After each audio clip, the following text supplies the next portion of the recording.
Why populism is in retreat across Latin America. When Latin Americans contemplate Donald Trump, many think they have seen his light before.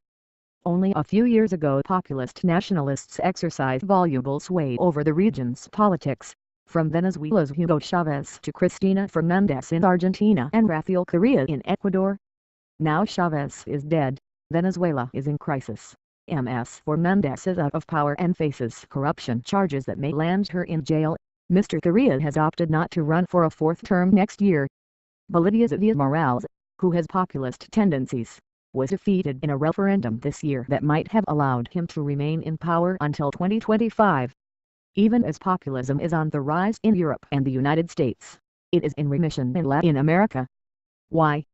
Populist nationalist strongmen have been a feature of the region's politics since Argentina's Juan Domingo Perón first came to power in the 1940s.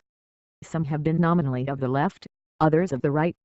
All posed as saviors of the people and railed against the oligarchy or imperialism in terms analogous to the political insurgencies of Mr. Trump and Nigel Farage of Britain's UK Independence Party against the establishment.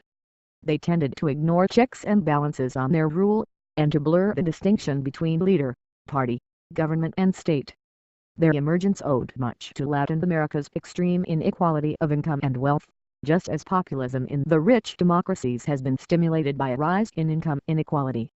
In a region where labor unions were relatively weak, populism emerged as a route by which the swelling urban masses were brought into politics.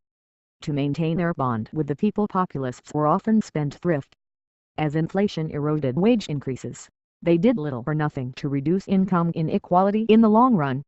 The resurgence of populism in Latin America in the 2000s owed much to the economic stagnation and financial crises that hit the region in the late 1990s.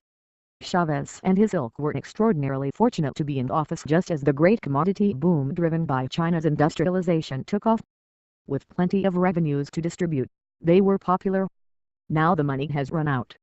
As China's economy slows and rebalances towards consumption, Latin America is suffering its sixth successive year of economic deceleration.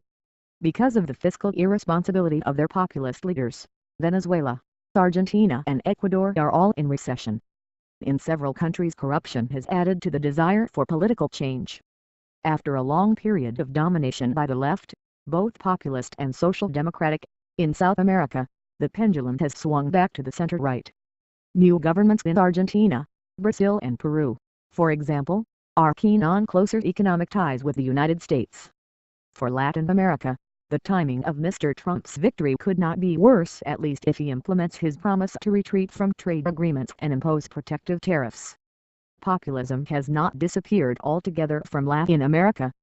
The chances of Andrés Manuel López Obrador, a veteran populist, in Mexico's presidential election in 2018 may improve if Mr. Trump tears up the North American Free Trade Agreement and builds his promised wall along the border.